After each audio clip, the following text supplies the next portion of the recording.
दृष्टि दोष।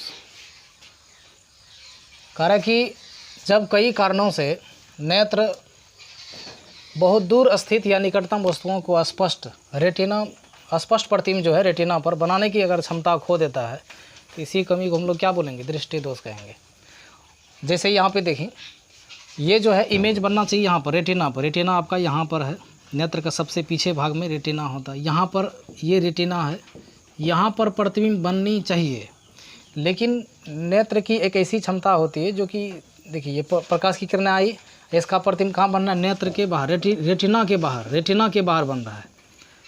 बनना चाहिए यहाँ पर, बन रहा है बाहर में। तो यह जो दोष पाया गया इसी को हम लोग दृष्टि दोष बोलते हैं।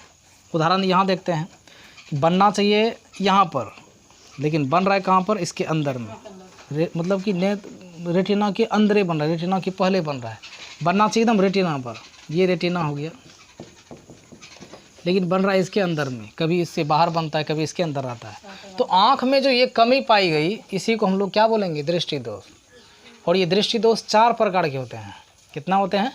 4 प्रकार के। अब चारों को बारी बारी से देखते हैं।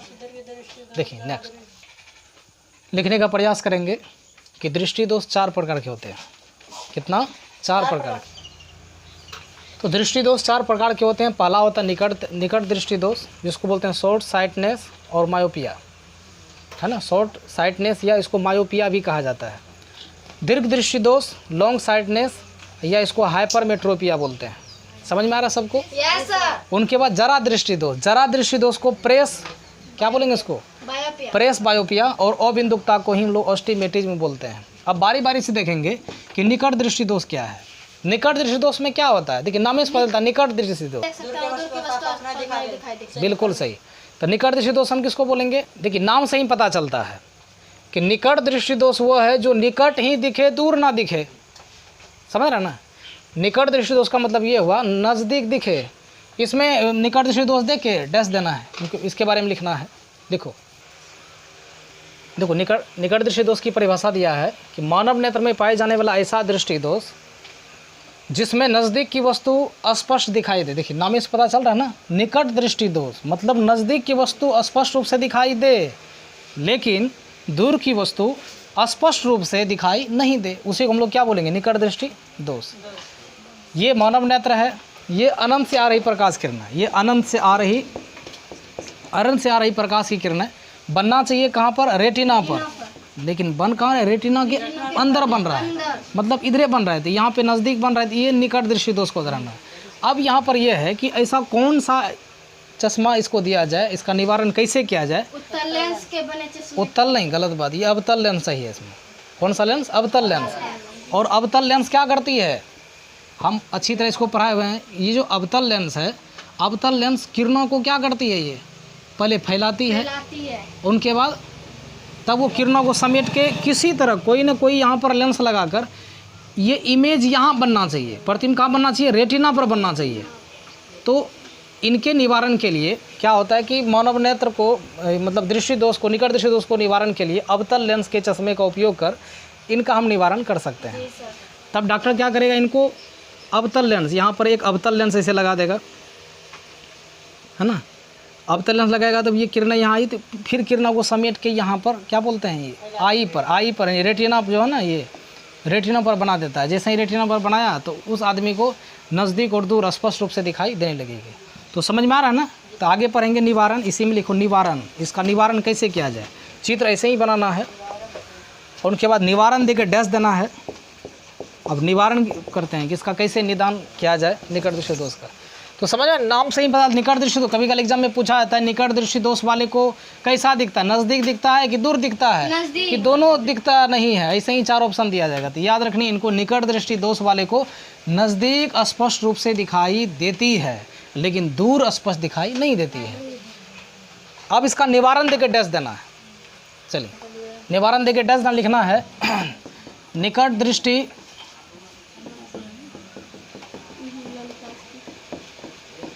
निकट दृष्टि दोष वाले व्यक्ति को क्या करेंगे, अवतल लेंस। हाँ, ये अवतल लेंस से बने चश्मे, अवतल लेंस से बने चश्मे का उपयोग कर दूर क्या, इस दोष को दूर किया जा सकता है। जी सर। हाँ, इस दोष को दूर किया जा सकता है। अब कैसे देखें,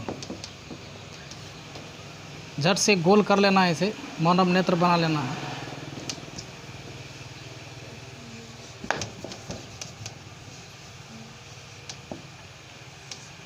खाली समझने खातिर तो लोग अच्छी तरह से खींच लेना इनको। यहाँ से अनंत से आ रही प्रकाश की किरणें यहाँ आई। आने के बाद क्या की, यहाँ पर पहले एक अवतल लेंस लगा दिया जाए। यहाँ पर एक अवतल लेंस ऐसे लगा दिया जाए, अवतल लेंस। उनके बाद ये किरणें यहाँ आई, ये किरणों को हल्का फैलाइए, फिर ये समेट के किसी तरह यहाँ पर, जहाँ पर रेटिना है वहाँ पर क्या हुई, इमेज बना ले। और जैसे ही यहाँ इमेज बना तो अब उसमें सब निवारण दूर हो गया, जितना भी दोष था सब दूर हो गया। ऐसे चित्र बना लेना है। तो ये याद रखने, एग्जाम में पूछा जाता है कि निकट दृष्टि दोष वाले व्यक्ति को, जिसको निकट दृष्टि दोष हो गया है, उनको कौन सा लेंस का चश्मे का उपयोग क्या है, अवतल लेंस। याद रखनी है, निकट दृष्टि दोष वाले को अवतल लेंस चाहिए। एग्जाम के लिए वेरी वेरी इंपॉर्टेंट है ये, हर एग्जाम में पूछा। ये 12th वाले के लिए भी इम्पोर्टेंट है, 10th वाले के लिए तो है ही, 11वीं क्लास में भी है। यहाँ तक कि रेलवे ग्रुप डी वाले को भी ये सवाल पूछा जाता है कि निकट दृष्टि दोष को दूर करने के लिए कौन सा लेंस चाहिए, या दीर्घ दृष्टि दोष को दूर करने के लिए। क्या आगे पढ़ेंगे अब दीर्घ दृष्टि दोष। अब इनके कारण पढ़ेंगे कि भाई निकट दृष्टि दोष होता क्यों है, क्या कारण है इनका, कारण पढ़ेंगे। लिखो, कारण देकर डैश देना है। पहला नंबर लिखो, नेत्र गोलक का लंबा हो जाना।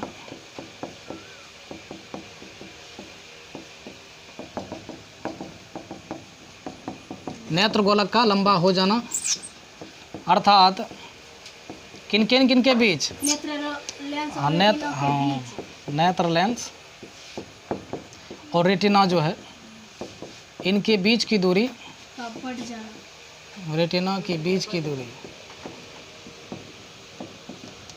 बीच की दूरी का क्या हो जाना बताओ, बढ़ जाना। ये पहला कारण है, नेत्र गोलक का लंबा हो जाना अर्थात नेत्र लेंस और रेटिना के बीच की दूरी का बढ़ जाना। लिखा, जैसे इमेज के द्वारा हम दिखाना चाहें, जैसे ये देख रहे हैं, ये मानव नेत्र है। जी सर। अभी आँख एकदम ठीक ठाक है, कोई दिक्कत नहीं भाई, रेटिना पर बन रहा है, कोई दिक्कत नहीं है। सोच के देखो कि ये जो है नेत्र गोलक है पूरा, ये लंबा हो जाए। मान लो ये नेत्र को लंबा होके है यहाँ आ जाए, ऐसे लंबा अगर हो जाए, ये समझ में आ रहा है ना, जैसे ही लंबा हो जाना, तो ये इमेज, अब रेटिना यहाँ आ गया, लंबा जैसे वो रेटिना यहाँ आ गया, अब इसके अंदर बन रहा है तो नज़दीक दिखेगा उनको और दूर नहीं दिखेगा। निकट वाले को नज़दीक दिखेगा, दूर नहीं दिखेगा। तो पहला कारण ये हुआ।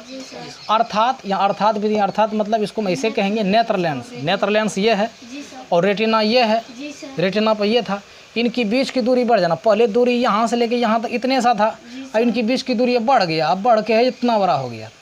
तो या तो हम ये बात बोलें कि नेत्र लेंस और रेटिना के बीच की दूरी बढ़ जाना, या नेत्र गोलक का लंबा हो जाना, दोनों एक ही चीज़ है। समझ रहा है ना, दोनों का मकसद एक ही है। तो यही कारण है नेत्र गोलक की लंबाई का बढ़ जाना, अर्थात नेत्र लेंस और रेटिना के बीच की दूरी का बढ़ जाना। यही क्या है बताओ, यही कारण है निकट दृष्टि दोष का। अब आगे पढ़ेंगे दूसरा नंबर, दीर्घ दृष्टि दोष देके डैश देना है। सॉरी, दीर्घ दृष्टि दोष नहीं, इसका दो कारण है, एक कारण और लिखो। हाँ, नेत्र गोलक का देखो, दूसरा कारण यह है, नेत्र गोलक का क्या हो जाना, आवश्यक मोटा हो जाना। भाई मोटा हो जाना, नेत्र गोलक का मोटा हो जाना, अधिक मोटा हो जाना, इसकी फोकस दूरी कम हो जाना। हाँ, उसकी फोकस दूरी कम हो जाना, मतलब यही है, उसकी फोकस दूरी कम हो जाती है। फोकस दूरी कम हो जाना, ये कारण है नेत्र गोलक का, या तो मोटा हो जाना या उनकी फोकस दूरी कम हो जाना। ये दो कारण है, इनको याद रखनी है। एग्ज़ाम में कभी काल पूछेगा कि निकट दृष्टि दोष से आप क्या समझते हैं, उनका क्या कारण है, उनके निदान को स्पष्ट करें। ऐसा सवाल एग्ज़ाम में पूछा जा सकता है। अब आगे पढ़ेंगे दूसरा, दीर्घदृष्टि दोष को हम दूरदृष्टि दोष भी कहते हैं। दूरदृष्टि दोष दोनों एक ही चीज़ है। या तो एग्ज़ाम में दीर्घदृष्टि दोष पूछे या दूरदृष्टि दोष पूछे, दोनों एक ही चीज़ है। इसको देख के डैश देना है और लिखना है। बिल्कुल, ये नाम से पता चलता है। दूर लिखा है तो दूर की वस्तु स्पष्ट दिखाई दे, नज़दीक के दिखाई नहीं दे, तो वही हुआ दूरदृष्टि दोष या दीर्घदृष्टि दोष। इसके बारे में लिखना है, मानव नेत्र में पाए जाने वाले ऐसा दृष्टि दोष जिसमें बस वही बात को सेट कर लेना है। दीर्घ मतलब वही दूर, जिसमें दूर की वस्तु स्पष्ट रूप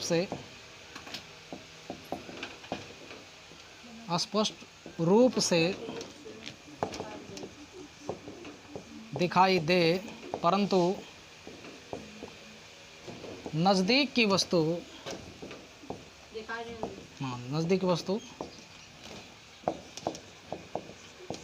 स्पष्ट रूप से दिखाई नहीं दे।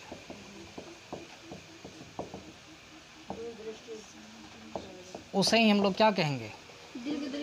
उसे ही दीर्घदृष्टि दोष, उसे दीर्घदृष्टि दोष या दीर्घदृष्टि दोष। इसी को हम लोग मायोपिया भी बोलते हैं, हाइपरमेट्रोपिया। बिल्कुल सही, हाइपरमेट्रोपिया कहा जाता है। लिखो इन, देखो चित्र द्वारा इसको हम समझते हैं। ये अनंत से आ रही प्रकाश की किरणें जब मानव नेत्र से होकर गुजरती है ना, तो वो रेटिना से बाहर, तो इनको समझते हैं। देखिए यहाँ पर जो है अनंत से आ रही प्रकाश की किरणें जब नेत्र से होकर गुजरती है ना, तो ये क्या करती है कि इमेज जो है ना, ये रेटिना यहाँ पर बनना चाहिए, लेकिन क्या बन रहा है, ये दूर बन रहा है, रेटिना से बाहर बन रहा है, दूर बन रहा है, तो उसको दूर दिखेगा। नज़दीक यहाँ अगर बन जाता तो नज़दीक और दूर सब दिखाई देता। निकट दृष्टि दोष का सेम उल्टा है। निकट में क्या था कि अंदर बन रहा था, लेकिन दीर्घ दृष्टि दोष में क्या है कि ये रेटिना के बाहर बन रहा है, तो दूर दिखेगा, नज़दीक नहीं दिखेगा। तो इसके निवारण अगर पूछा जाए, इनका क्या निवारण, इनका निवारण किया जाए, सिंपल याद रखना है कि उत्तल लेंस चाहिए इनको। क्या चाहिए? उत्तल लेंस। अब कहेगा कि उत्तल लेंस सर जी कैसा होता है, जो कि हम पिछले क्लास में बताए हुए हैं, है ना, नहीं किनारे पतला और बीच मोटा रहता है। ये कौन सा लेंस है? उत्तल लेंस। इसको ऐसे सेट कर देंगे। उनके बाद ये मानव नेत्र है ना, तो डॉक्टर के पास जाएंगे। अगर इस प्रकार का दोष पाया गया तो उत्तल लेंस से बने चश्मे का वो उपयोग करेंगे। उत्तल लेंस का ये चश्मा बोलेंगे।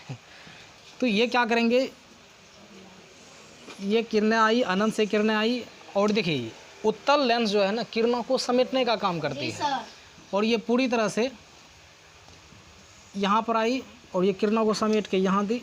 फिर यहाँ भी मानव नेत्र में भी उत्तल लेंस रहता है, फिर ये किरणों को समेटने का काम करती है, और पूरा का पूरा ये इमेज कहाँ बन जाता है? रेटिना पर बन जाता है। तो याद रखनी है दीर्घ दृष्टि दोष को दूर करने के लिए, दीर्घ दृष्टि दोष को दूर करने के लिए हम किस लेंस का व्यवहार करेंगे, किसका उपयोग करेंगे? हाँ, उत्तल लेंस का। उत्तल लेंस देखो यहाँ पर दिए, देखो अब रेटिना पर बन रहा है ना, ये इमेज जो बन रहा है कहाँ पर बन रहा है? रेटिना पर बन रहा है। तो अब उस व्यक्ति को अच्छी तरह से नज़दीक और दूर आसानी से देखने लगेगा। कोई दिक्कत समझ में आ रहा सबको? जी सर। आप लोगों को भी अगर ये वीडियो अच्छा लगता है, आप इसको लाइक एंड शेयर ज़रूर करें, ताकि आपके दोस्त भी इससे ज़रूर लाभ उठा सकें। अब इसका कारण क्या है? सेम जो निकट दृष्टि दोष का था, उनका सेम उल्टा होगा। निकट दृष्टि दोष में हम क्या बोले थे? बोलो। छोटा हो जाना। तो वहाँ पर हम बताए थे नेत्र गोलक का लंबा हो जाना निकट में, लेकिन दीर्घ में क्या होगा? नेत्र गोलक का कम हो जाना।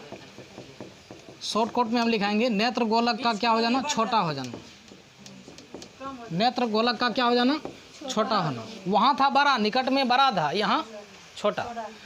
अर्थात हम ये भी कह सकते हैं किसकी बीच की दूरी बताओ, नेत्र लेंस और रेटिना के बीच की दूरी नेत्र लेंस और रेटिना ना, नेत्र लेंस और लिख देना इस बीच में, नेत्र लेंस और, समझ जाएगा ना इस जगह और लिखना दे ऐसे। नेत्र लेंस और रेटिना के बीच की दूरी क्या हो जाना, वहाँ क्या था अधिक हो जाना, यहाँ क्या लिखेंगे कम हो जाना। अपने से इसको एग्जाम में सजा सकते हैं। दूसरा नंबर, दूसरा क्या था, सेम उसी का उल्टा हम लिखेंगे यहाँ पर, समझ में आ रहा है ना सबको। निकट में था नेत्र लेंस का मोटा हो जाना, नेत्र लेंस वहाँ था मोटा, यहाँ क्या होगा पतला हो जाएगा। आराम से इसको बना सकते हैं। चित्र के द्वारा अगर समझाना चाहें तो देखिए यहाँ पर इनको ऐसे समझा जाए जैसे अनंत से आ रही प्रकाश की किरणें, जब ये ऊपर वाला भाग तो कॉर्निया है ना, नेत्र का हम पूरे अच्छी तरह से पिछले क्लास में हम बताए हुए हैं, एक बार जरूर देखना उनको। ये जो है ना, ये ऊपर वाला जो कॉर्निया है, मानव नेत्र में सबसे पहले प्रकाश जो है ना प्रवेश किधर से करता है, कॉर्निया से ही प्रवेश करता है। अब देखो ध्यान से, ये क्या करता है, नेत्र लेंस ये जो है नेत्र गोलक, ये क्या हो जाएगा, यहाँ देखो नेत्र गोलक क्या हो गया, इतना बड़ा है, अब ये क्या होगा, ये छोटा हो जाएगा, ऐसे छोटा हो गया, देख छोटा हुआ। यानी अब आने वाली प्रकाश पहले यहाँ मिलता था रेटिना पर, सॉरी यहाँ पर, अगर रेटिना पर मतलब यहाँ पर मिलता था, रेटिना पर, अच्छी तरह इसको चित्र बनाना है ऐसे, रेटिना पर मिला। अब जैसे ही छोटा हो गया, अब लग रहा है ना कि अब ये रेटिना आ गया कहाँ पर, यहाँ पर छोटा, पहले था कहाँ पर, यहाँ ऐसे था, और जैसे ही छोटा हो गया अब यहाँ आ गया। देखो इसकी तुलना में ये लगता है ना आगे है, अब इसको दूर दिखेगा, नज़दीके नहीं दिखेगा। सेम उल्टा है, जो निकट दृष्टि दोष में पढ़ाए थे वही चीज़ है। या हम कहेंगे नेत्र लेंस और रेटिना के बीच की दूरी देखो कम हुआ कि नहीं, पहले था यहाँ से इतना दूरी था, यहाँ था कि नहीं था, यहाँ तक, अब छोटा हो गया तो अब दूरी इतना हो गया, इतना सा बचा, इतने सा दूरी बचा, है ना, बस वही है। और नेत्र लेंस का क्या हो जाना, पतला हो जाना। तो पहले मोटा हो जा, निकट दृष्टि उसमें मोटा होता था, यहाँ पतला होना। अपने से भी एग्जाम्पल में एग्जाम में अगर ऐसा सवाल दे कि भाई इनका कारण बताओ दीर्घ दृष्टि दोष का, है ना, तो एग्जाम में पूछा जाता है दीर्घ दृष्टि दोष आप क्या समझते हैं, इनके क्या कारण हैं, इनका निवारण कैसे किया जाए। एग्जाम में बहुत बार ये पूछा जाता है, ऑब्जेक्टिव में तो देगा ही देगा, है ना, 12वीं 12th में भी ये है ना, 12th के साइंस में भी ये है, 10th में तो है ही, 10th से स्टार्ट हुआ है, 11th में भी ये चीज़ है, यहाँ तक कि रेलवे, ग्रुप डी, एसएससी जितने भी हैं एग्ज़ाम में ये सब सवाल पूछा जाता है। तो डिटेल से हम समझा पाए। अब आगे बढ़ते हैं। तीसरा है अबिंदुकता, नहीं जरा दृष्टि दोष, बिल्कुल सही, जरा दृष्टि दोष। तो तीसरा क्या है, जरा दृष्टि दोष यानी प्रेस बायोपिया। तो क्या पढ़ेंगे इसमें, सेम वही है, वही लिखेंगे, मानव नेत्र में पाए जाने वाला वैसा दृष्टि दोष जिसमें न ही नज़दीक न ही दूर स्पष्ट रूप से दिखाई देती है, ना ही उसको नज़दीक दिखाई देगा ना ही दूर दिखाई देगा, ऐसे दृष्टि दोष को हम लोग क्या बोलेंगे, तो इसको तो अपने से भी बना के लिख सकते हैं, जो जो हम निकट में लिखा है वही लिखना है। मानव नेत्र में पाए जाने वाला ऐसा दृष्टि दोष जिसमें, बस बदल देना वहाँ पर, जिसमें न ही नज़दीक न ही, बस ये याद रखनी, न ही नज़दीक, हाँ न ही नज़दीक और न ही दूर की वस्तु, न ही दूर की वस्तु स्पष्ट रूप से दिखाई दे, समझ रहा है, न ही उसको नज़दीक दिखाई दे न ही उसको दूर स्पष्ट रूप से दिखाई दे, उसी को हम लोग क्या बोलेंगे, जरा दृष्टि दोष। निवारण क्या होगा, बिल्कुल सही, इसको हम लोग द्विफोक्सी बोलेंगे, हिंदी में द्विफोक्सी और अंग्रेजी में इसको क्या बोलेंगे, बायफोकल। बायफोकल लेंस से बने चश्मे का उपयोग कर दूर किया जा सकता है। एग्जाम में ये पूछे जरा दृष्टि दोष को निवारण के लिए क्या चाहिए, द्विफोक्सी लेंस। कभी कल द्विफोक्सी नहीं देगा तो वहाँ लिख देगा बायफोकल, इसको बायफोकल पड़ेगा, समझ में आ रहा है ना, हाँ इसको बायफोकल लेंस चाहिए। एग्जाम में कभी कल ऐसा सवाल देगा कि बायफोकल लेंस का व्यवहार किस प्रकार के दृष्टि दोष को दूर करने के लिए किया जाता है, तो याद रखने जरा दृष्टि दोष। कोई दिक्कत समझ में आ रहा है सबको, चलिए आगे बढ़ते हैं। अब इसमें क्या लिखेंगे, मानव नेत्र में पाए जाने वाला ऐसा दृष्टि दोष जिसमें लंबवत या क्षैतिज रेखाओं को रेटिना पर फोकसित नहीं कर पाती है, नहीं कर पाती है। मानव नेत्र में पाए जाने वाला ऐसा दृश्य दोष जिसमें लंबवत या क्षैतिज रेखाओं को रेटिना पर फोकसित नहीं कर पाती है, उसे ही हम लोग क्या बोलेंगे? लिख लेगा ना यही, उसे हम लोग अबिंदुकता दोष बोलते हैं।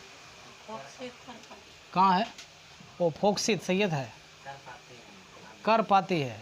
हाँ, रेटिना पर फोकसित नहीं कर पाती, नहीं छूट गया है। हाँ ठीक, नहीं कर पाती है। अब एक सवाल आ रही कि लंबवत और क्षैतिज क्या है? यानी कि अगर अबिंदुकता दोष किसी को होगा, उनको कहेंगे ना कि ये जो मार्कर दिख रहा है ये कैसा है, लंबवत है, तो उनको कहेगा, उसको लगेगा भाई ऐसे है, क्षैतिज में है। और क्षैतिज कहेंगे वो कहेगा लंबवत है। तो यही चीज़ रेटिना पर फोकसित नहीं कर पाता है, इसलिए ऐसे दोष को हम लोग अबिंदुकता बोलेंगे, है ना। निवारण, इनका निवारण क्या एग्जाम में ये ज़्यादा पूछा जाता है। निवारण कभी काल अबिंदुकता नहीं देखे, इसका अंग्रेजी पूछ लिया था 12th के एग्जाम में। क्या था अंग्रेजी इसका? अस्टिमेटिज्म है ना था, देख लेना उसमें लिखा गया है। हाँ हाँ बताओ। बेलनाकार, हाँ बेलनाकार, बेलनाकार लेंस। ये बने चश्मे। हाँ बेलनाकार लेंस से बने चश्मे का उपयोग कर दूर किया जा सकता है ऐसे दोष को। कभी कल क्या करेगा, ये बेलनाकार देगा ही नहीं। सिलेंड्रिकल, क्या बोलेंगे? सिलेंड्रिकल लेंस चाहिए उनको, यानी कैसा चाहिए उसको लेंस, कैसा लेंस से बने चश्मे का उपयोग कर? सिलेंड्रिकल, सिलेंड्रिकल, कभी कल सिलेंड्रिकल दे देगा, तो सिलेंड्रिकल का ही मतलब बेलनाकार लेंस। तो इस प्रकार को दोष को हम दूर ऐसे कर सकते हैं। तो समझ पाए आज? जी सर। अगर आप लोगों को ये वीडियो अच्छी लगी तो आप इनको कमेंट के माध्यम से आप ज़रूर राय दें कि वीडियो आपको कैसी लगी। लाइक एंड शेयर ज़रूर करें। अगर आप सब्सक्राइब नहीं किए हैं तो बगल में आपको, है ना, राइट साइड में आप देखिएगा कि सब्सक्राइब का बटन होगा, उस पर क्लिक करके बेल आइकन ज़रूर दबा दें।